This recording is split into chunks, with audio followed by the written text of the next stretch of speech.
Do you also have a really sad plant or plants that really need some attention because you've been neglecting it and putting off taking care of it for a while, like I have been doing? Well, this video is dedicated to you, and I hope you can join me today while I tackle some of the really sad plants in my collection today. Hello, everyone, and welcome back. Today, I am going to be following through on the goal that I set out in my previous video regarding actually slowing down, taking a look at my collection, and taking care of the more neglected or sad looking plants in my collection. Now, my intention was never to neglect these plants, but sometimes life happens and then a simple watering is not sufficient and they require a bit more care. And I just haven't spent that time to give these plants a bit more care. So today I will walk you through 5 plants that I deem would be the sadder looking plants in my collection that really need some attention. I will try to talk about what's wrong with them and maybe why they're in this situation, and then how I will take care of them going forward. Note that what I'll be doing today may not be a quick fix and that most of these plants are not going to bounce back overnight. We are just addressing what is wrong and seeing how we can get them to bounce back in the future. Let's start with the first plant. This one has more of a lighter issue, maybe not the worst thing in the world, but a lot easier to tackle amongst the 5. This one here is an Anthurium luxurians crossed with a crystal sky.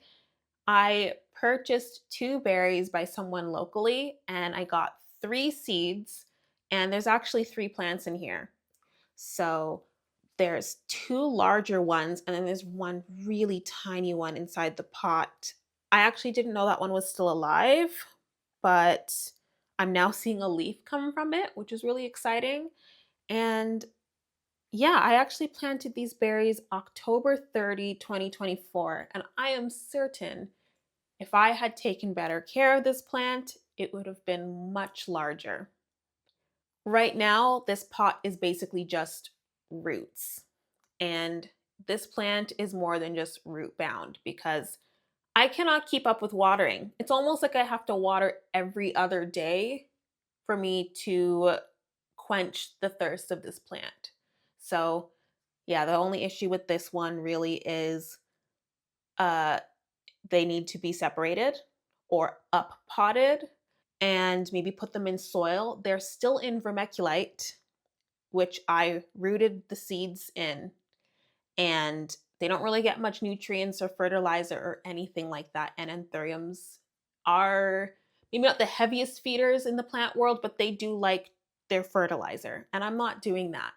So those are the main issues. Today, I would like to separate these plants if I can and give them their own pots so that they can grow and stretch out the way that they should or that they want to, and grow them properly because I really like this cross and I'm just not giving it the best in order to grow. I'm going to start by trying to see if I can just wiggle it out of this container. I think I will lose these roots, but honestly, there are so many in here that I think it's all right. Oops. Yep, as I suspected, there went those roots. And here we are. Now, how to separate these? I might have to start by maybe detangling some of these roots. I could keep them together, but my personal preference is to separate them. So let me start by detangling some of these roots and see what I get. That took a while, but I finally separated them. So these are the bigger ones, and they have a pretty good root system, and they're pretty healthy despite, honestly, the lack of water. So I guess I wasn't doing that bad of a job. So I'm really happy to see that they are doing well. And the tiny one, I don't know. I don't know if it's going to make it. It's so small. But I'm going to see what I can do. There is a little root the tiniest root on it. And um, I'll see, this is not a root, but this one here, this one here. So we'll see what can be done, but I'm not super hopeful. But let's tackle the bigger ones. I have some pots to put them in. I found these 3-inch pots on Amazon, and I think that they'll work perfectly for these. I want them still snug, but I want them to still have room to grow. So I think this would be perfect. And all the nodes are still sort of tucked in. And the roots, I mean, it's not a ton of like root growth space, but I also don't want to pot them too much because now that I'm sort of switching up the medium where it's going to be a little bit more water retentive and the shock of separating, I kind of want to just keep it small. And if I find that at that point these are still very thirsty, then I can just upsize. I just don't want to have the issue of overwatering and then rotting everything and starting over. So let's start with this. Let's start small and incrementally get bigger. This one also fits perfectly. Yes. All right. Let's pot them up. In case you were curious, this is my own mix that I make myself. It's a cocoa coir base mix with perlite, vermiculite, charcoal, fir bark, and I believe a little bit of worm castings that I put in there and sphagnum moss. I'm always experimenting and changing things up, but this is where I currently am in my experimentation. I've been using this for alocasias and anthuriums, philodendrons, maybe making it a little bit like changing up how much water retention depending on the plant. Like for a philodendron, I might make it a little bit more water retentive and depending on what kind of philodendron. But mostly I just try to keep this pretty chunky. So for the anthuriums, I think this one should be okay. If you want to make this yourself, most of these things are not necessary. I think the main component here is the cocoa peat and the perlite and just making very good drainage using those components. The others are more so just experimenting and seeing like how different mediums could be used for water retention and helping with drainage and just seeing how the plant reacts. The worm castings is to help with additional nutrients within the soil in case like I don't water or something. They can get nutrients from the worm castings. There's one. And here's the second one done. So because I've changed their medium drastically, they were in just pure vermiculite, they were root bound, they were hardly getting any water, their roots were mostly dry all the time. I'm not going to water these as heavily as I would my other anthuriums, at least not right away. I might give this a very light watering just to make sure that the roots are still moist, but I do not want to soak these pots, not just yet because I did, pull apart some roots, change up the medium. I don't want to shock them too much. So these are done. And it's time for me to figure out what to do with the little tiny one. Okay, so here's my idea for this little guy here. I do not want to pot this into soil because I think it's just too young, too small for the soil mix, and I think it will rot and not survive. So what I'm going to do, I have these little plastic shot glasses that I've been using to grow alocasia corms in. And I'm going to just take one, put it in vermiculite like it was in before, and just continue to grow it that way. But now it's in a smaller container that's a little bit better for its size. So I have some vermiculite here. This is a different brand than the other one, so if it looks a little bit darker, that's why. And I'm just gonna pour it into this little cup here. Actually, I might just have a better time using a scoop. Awesome. So I'm not gonna fill it up too much, just enough so that, the plant base is covered.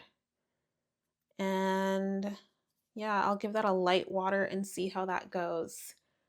I'll keep you posted if it makes it, but I don't know. I feel like it's just really small.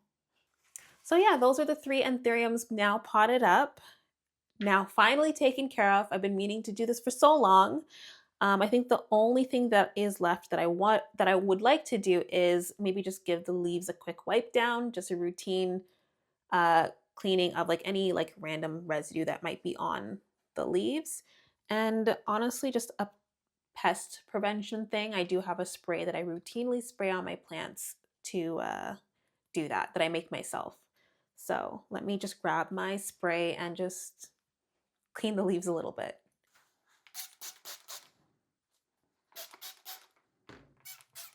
So I'm just going to be spraying the top side of the leaves and underneath as well.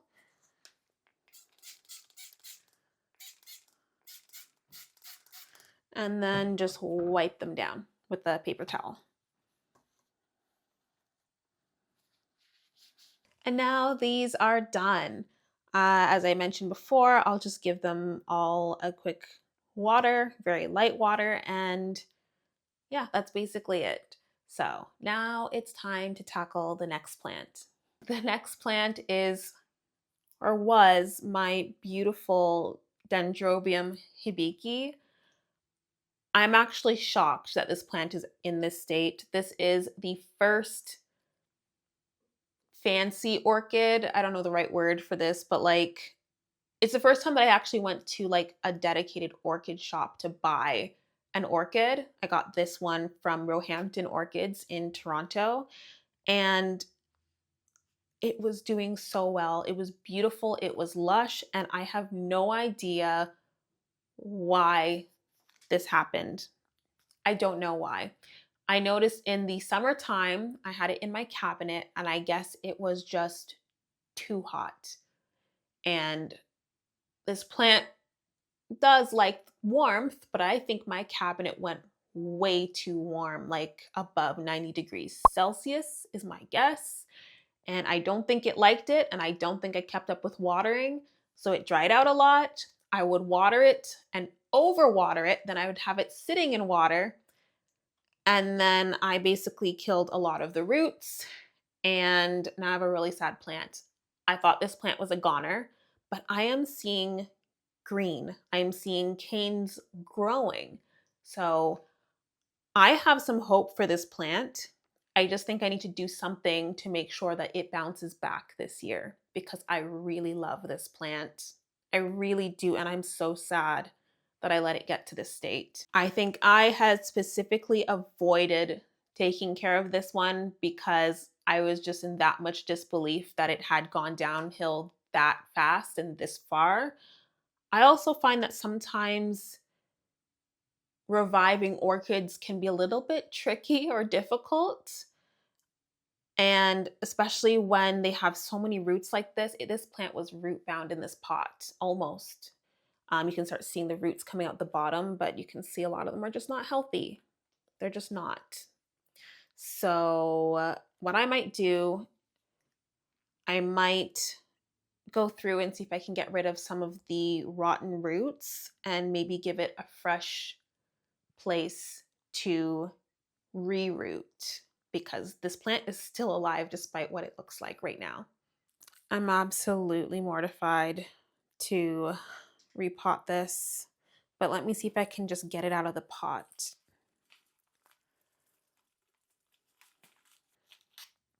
I think I'm going to start pulling out some of these rotten roots to help give me the ability to pull the plant out because I think that they're sort of blocking my ability to pull the plant out. This plant was very well rooted and very healthy. I really messed this one up.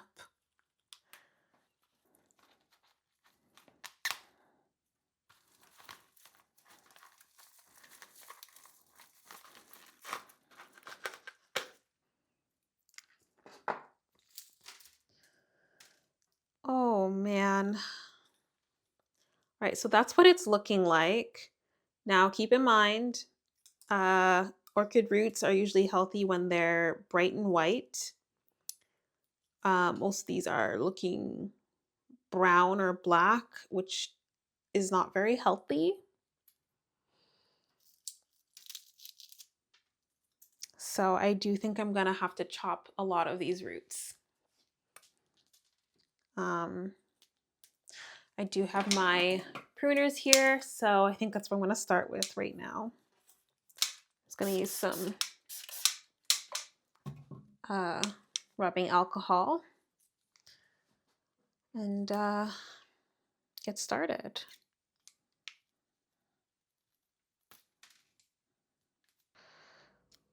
Okay, so I think I got most of the rotten roots.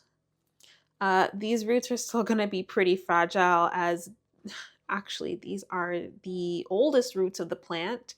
When I repotted it the first time, um, these were the roots that I repotted the plant with, and they're still here. They're beige. I feel like they are still working roots, but they're definitely not the healthiest. As you can see, they're just breaking off really, really easily, which usually they're not supposed to be that easy to break off. But I'm gonna leave it. I need the plant to have some sort of root system, but you can start seeing like there are some new roots starting to grow in here, the very white roots here. And I don't know what these air roots are doing up here, but roots are growing. I will leave it with some. I just want to get rid of most of the really decayed and black roots. This one, for example, was decaying. Down here is white, but up here it was already turning black. This is another example too, where it's just really just turning black as it goes down the root here. Even though parts of it are white, they're just falling apart. So these weren't the healthiest roots. I'm going to just reuse this pot. I think it will still fit, but I'm just going to do a better job of,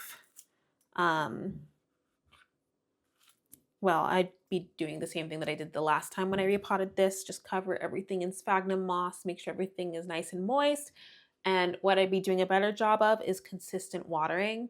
No long, extensive periods of drought, but more consistent and regular watering, and no,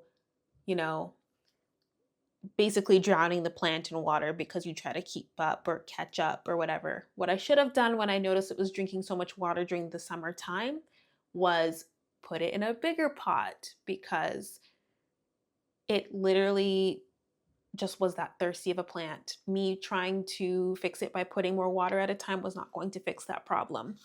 So let's see if I can revive it sometime this year. Let me get my sphagnum moss and just put it back in here. So right now I have some dry moss, which is not the easiest moss to work with. I'm just not going to soak it right now, but I can still work around it even though the moss isn't moist right now. All right, so I think this is good enough. Keep in mind when you are using dry moss that the moss will expand. So I want to still keep this very light and give that room for when that moss does expand. I do not want it too packed because I don't want these roots to get waterlogged either. So yeah, I think this is sufficient. And you can see where like the new growth points are going to continue to grow. And I don't know, I keep seeing like little points like these, like maybe it will bloom or maybe it's a new growth point. I'm not even sure. It's still too small to tell. It really does look like it's gonna flower, which would be crazy. But yeah, I think that's all I'm going to do with this one. Give it a little water and just hope for the best. So yeah, I just have it in this pot here. I'll just put it right back with its tag. and just hope for the best. All right, next plant.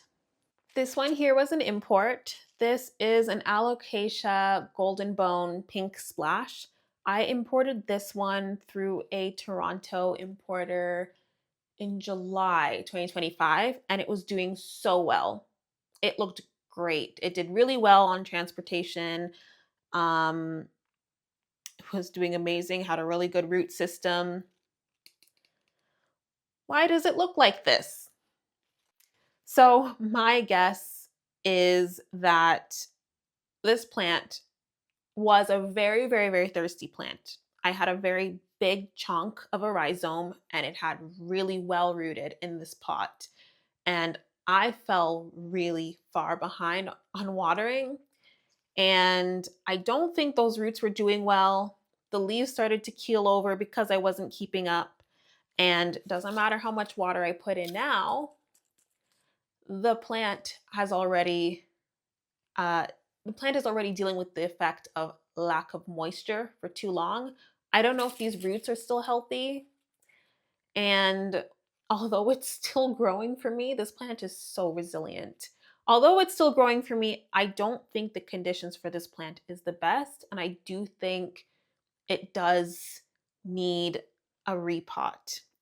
I've been debating if it needs an up pot, but I will have to look at the roots.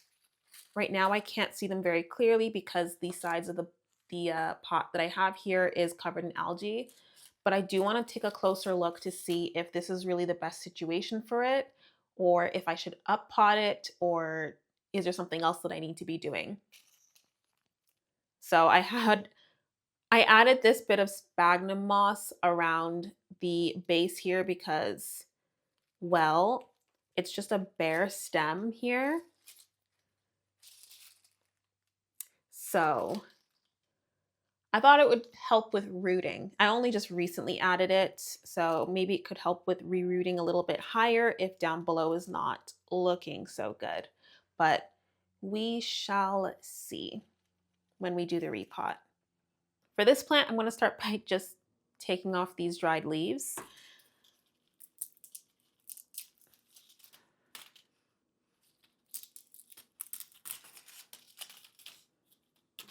That looks a touch better, a little better. And yeah, let me just remove this moss, even though I just put it back on. And yeah, let me just give you a closer look. So you can see that, you know, it was growing a really thick rhizome here. And there's it's not under soil. It's just sort of floating right here. So what I think I need to do, there are multiple things I could do here because I know what's in the soil. I think actually before I even go through the options, let's take it out and look at what's in here first.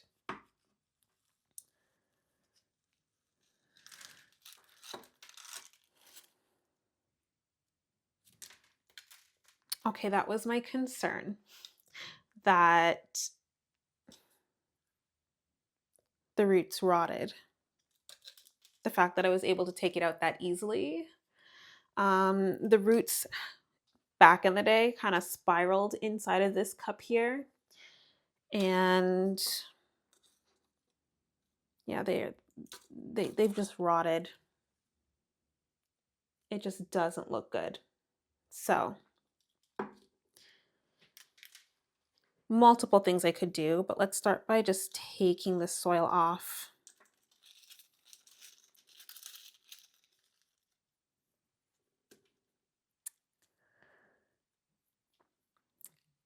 Unintentionally took off this corm, so I guess I can grow another plant from this one. I'll set that aside. Oh, there are quite a few corms. Okay. Oh my goodness gracious, there are so many corms.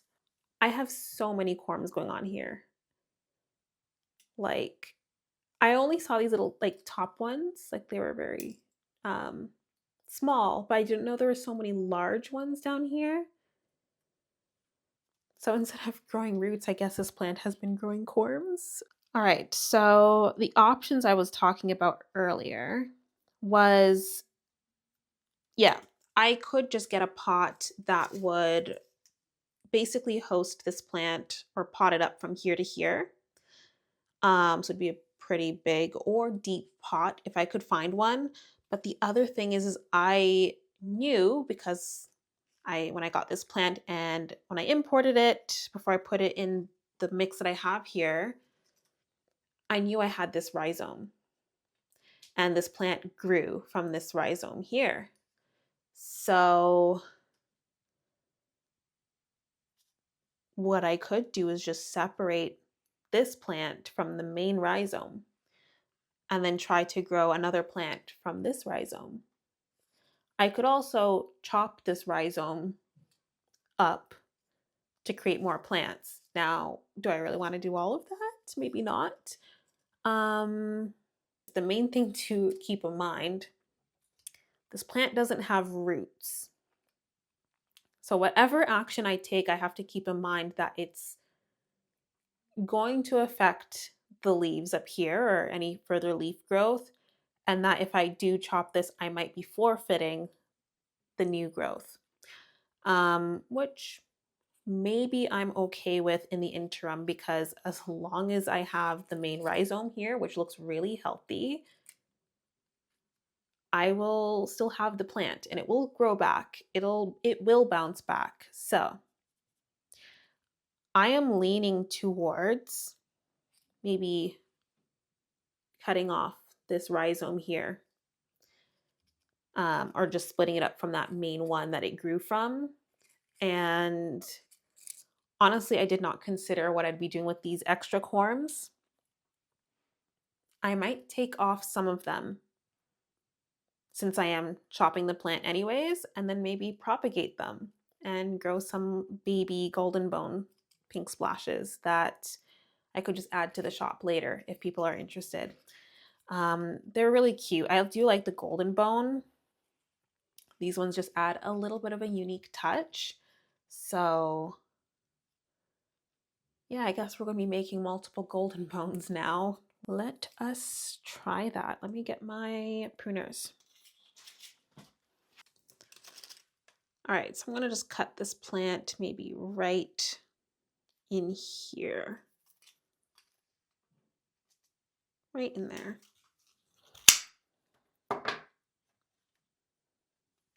Perfect. So now this part should fit neater in a pot now, which it wasn't before. And then this side, I mean, there are so many nodes on here. You should be able to grow some new plants on this side, which I guess it technically already has with all of these new corms. I don't know, should I take it off? I might take off, well, this one was really easy to come off, so I guess that's another one. And how easy are they? Oh, that one was not too bad to come off. So total 3 corms that I have taken off. And this one as well. Is it sprouting? No. Another one. So that's 4. And yeah, I don't want to take off any that are like difficult to take off. And I do find like alocasias kind of use corms as a resource for like energy. So I really don't want to just like take them all off. This one doesn't look really attached. Okay. Let's do that. This one it's pretty big, but like it's not really easy to come off, so I'm not going to touch that. And there are 2 more up here. So I will leave those and maybe pot this up separately. So I'm going to use the same 3-inch pots that I got from Amazon again and pot these guys up. That one will be there, and then this one will be here. And I'm just going to use some sphagnum moss because these plants don't have roots and I just want to generate roots right now. And I just find that I have better success with that with sphagnum moss. Oops. I accidentally broke a little corm off that I didn't want to break. I hope it grows. I didn't mean to break it. My clumsiness snapped it. So I guess we have 6 corms.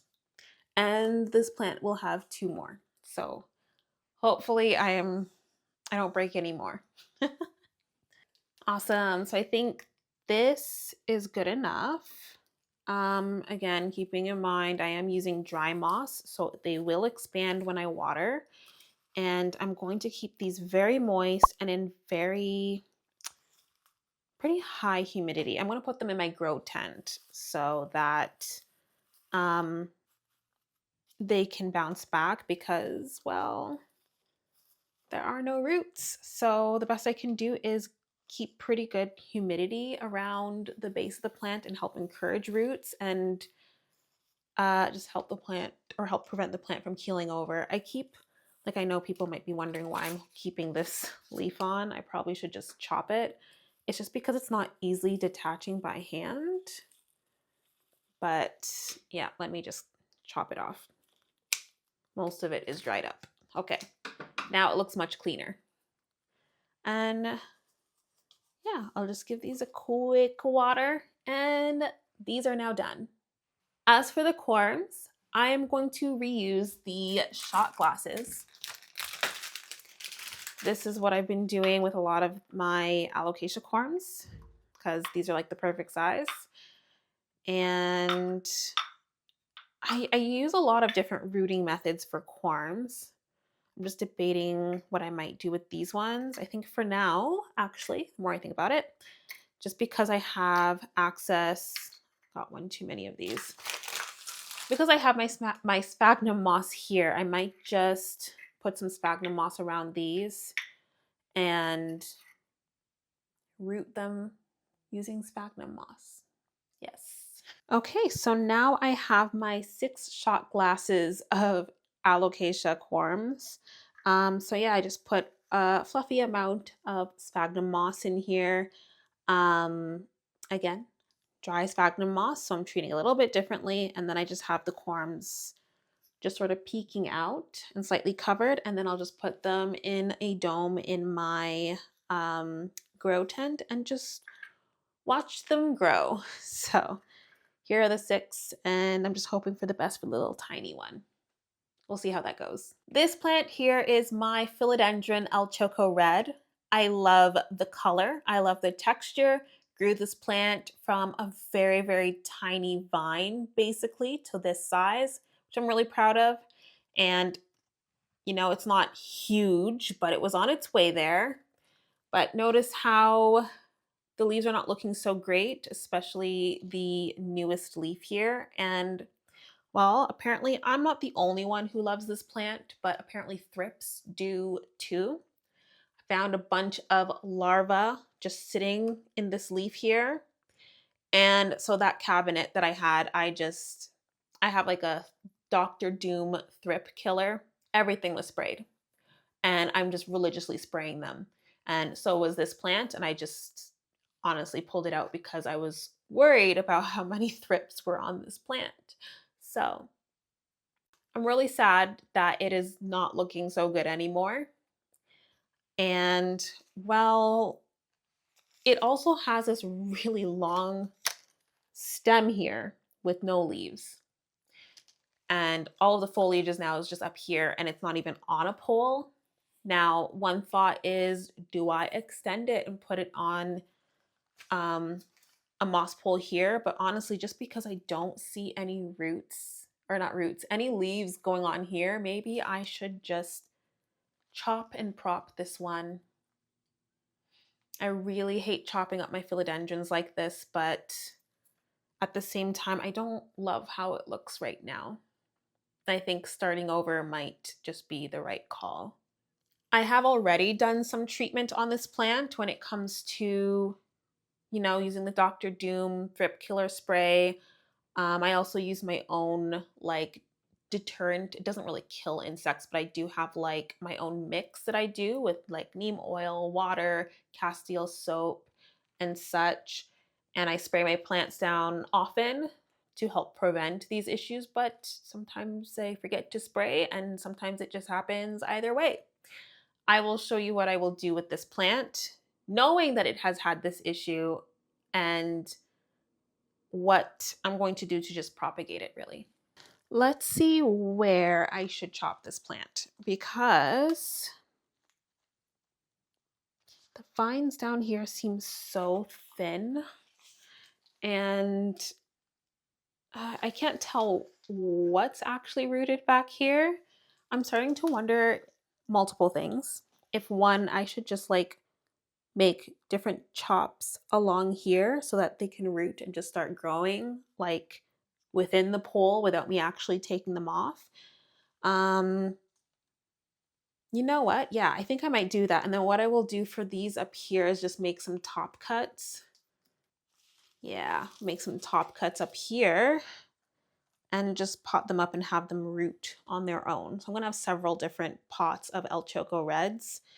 Um, I don't know if I'm gonna put it on a moss pole again. I like the idea of it. It looks nice on it. And I like when they grow big and all, but I don't know what happened to all my leaves in here. I think that's just the one thing about this that I'm not sure what happened exactly. I don't know why I lost those leaves outside of maybe the drought issue when I stopped watering and then watered again and the thrips. Yeah, I don't really know too much about if really the thrips were the cause of the leaf drop here. I don't really believe so because I think I would have had a bigger infestation really. I only noticed the thrips on this leaf and then I just saw some weird damage on here. These don't even look like thrip damage. So I feel like this is more like a me thing, maybe over and under watering at the same time and causing these spots, but yeah, I think I'll just chop for now and worry about the moss pole later. Let me actually just see if I can feel where maybe this is rooted. So I see lots of roots back here, but I also don't want to assume that down here is rooted when it's not, which, yeah, I can feel nothing here is rooted actually. So maybe up here. So if I want to make little cuts, I should start up here. Let's maybe do right in here. Yeah, that makes sense because like at least this node here is rooted. Nothing down here really is. You can just see how it like moves. Cool. So I made my first cut. I'm afraid to make another. I think I can do up here.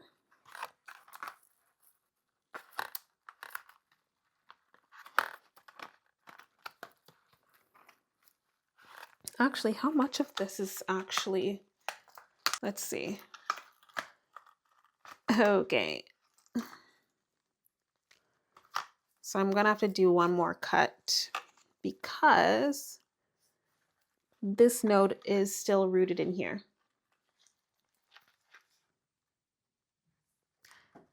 I think I'll make the cut just above this leaf.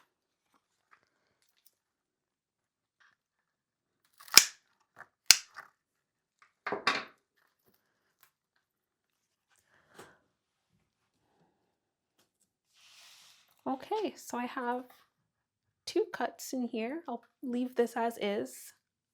And now I have this unrooted piece up here. I'm just gonna start with this one and spraying with my mix. And even just down the stem.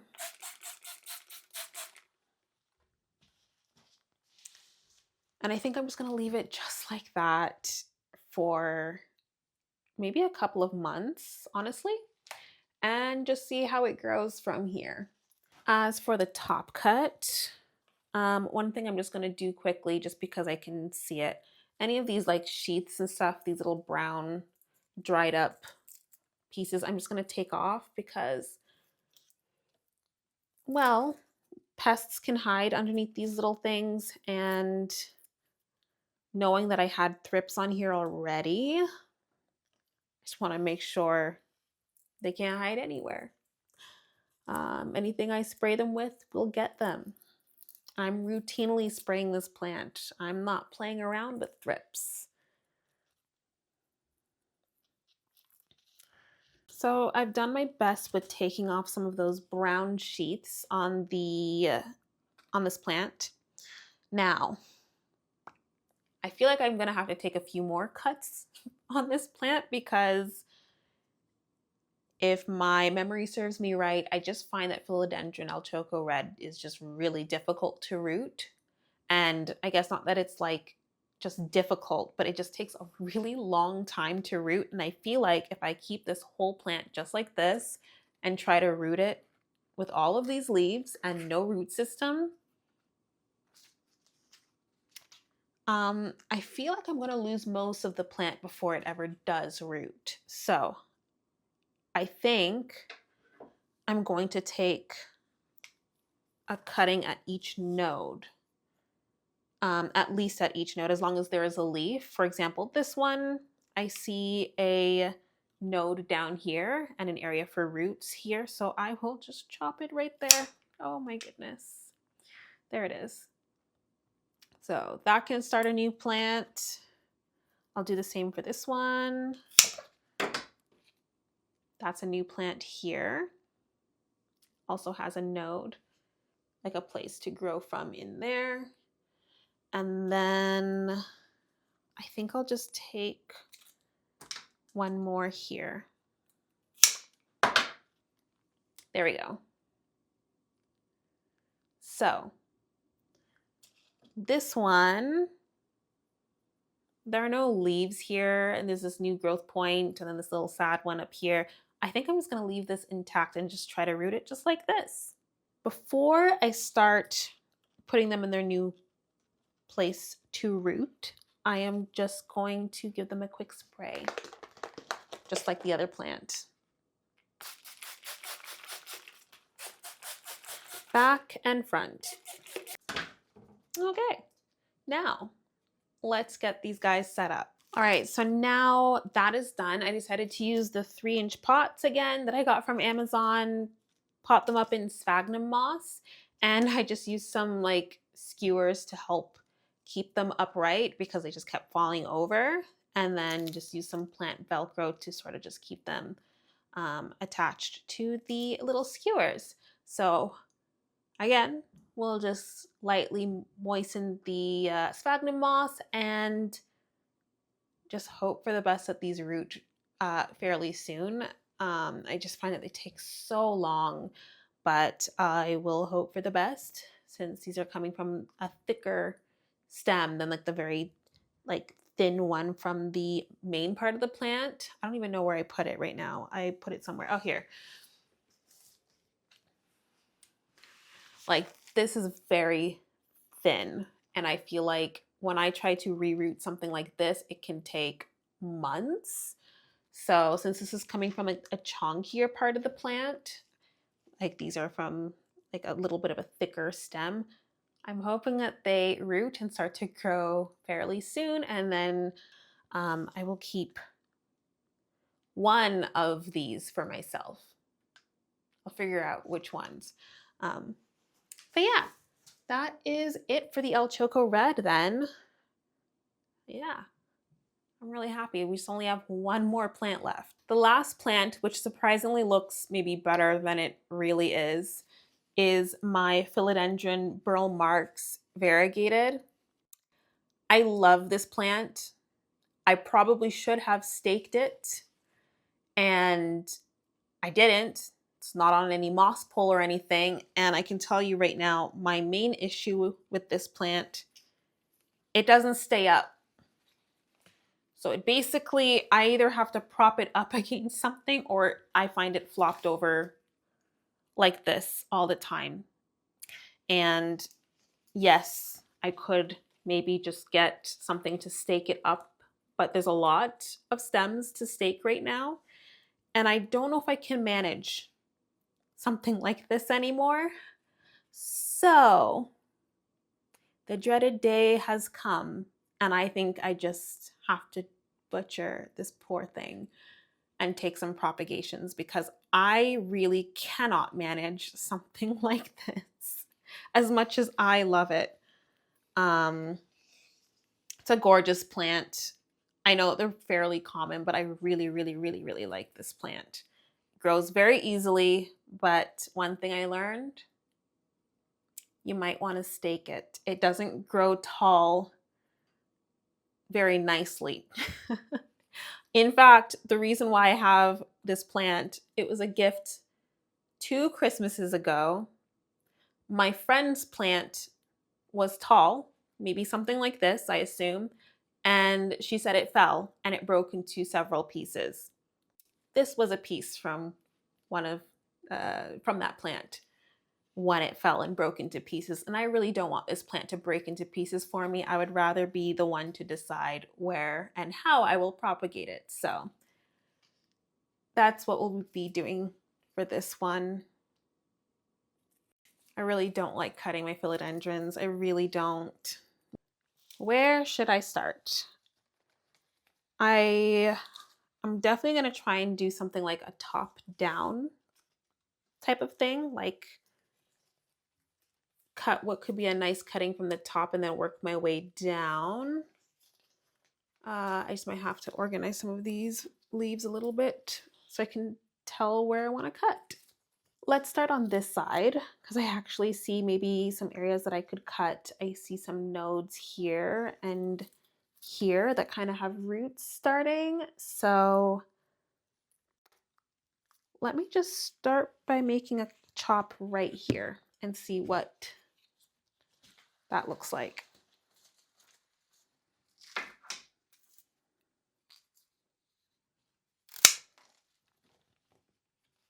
So there's this with beautiful variegation. Let's do another one down here.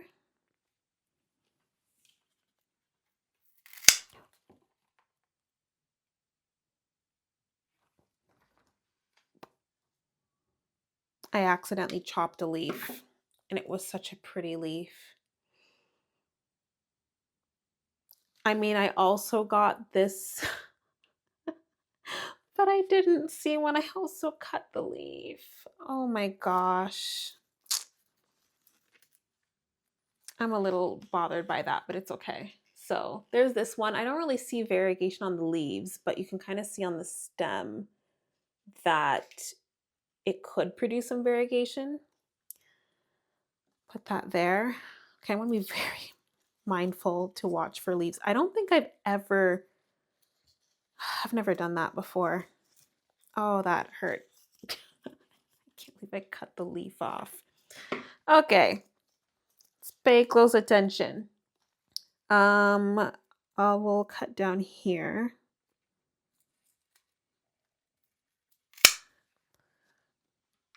So if I didn't cut that leaf off, it would have been part of this as well. And you know, there's a lot to chop here. So I'm going to just quickly do some chopping and then come back. You're not going to believe how much I chopped. That's what's left in this pot. And these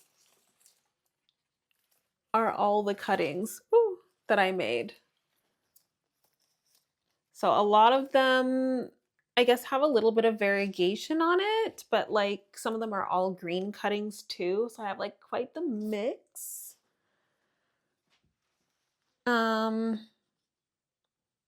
But yes, I've created a lot of work for myself, and I don't know if I have the energy at this particular time to individually pot all of these up. So what I'm going to do in the interim is maybe get maybe a few cups and put them in water to start rooting until I can just go through all of them and root them or put them in a pot separately.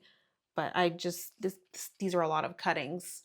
I just really wanted to like chop this back to the point where it wasn't tipping over anymore because that was my biggest pet peeve with this plant, that it couldn't stand up.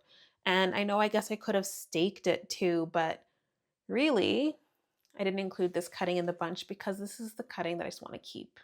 I just want to keep something small and just sort of start over again. Um, and then as for this one, I'm hoping it comes up with some like really nice variegation and then grow it up a little bit more stable and maybe just give this one away. I could either put it up in my shop or post it on Marketplace, something like that. But I think something like this is just sufficient for me. And then just growing it up from here and chopping back as necessary. So yes, I will get these started in water.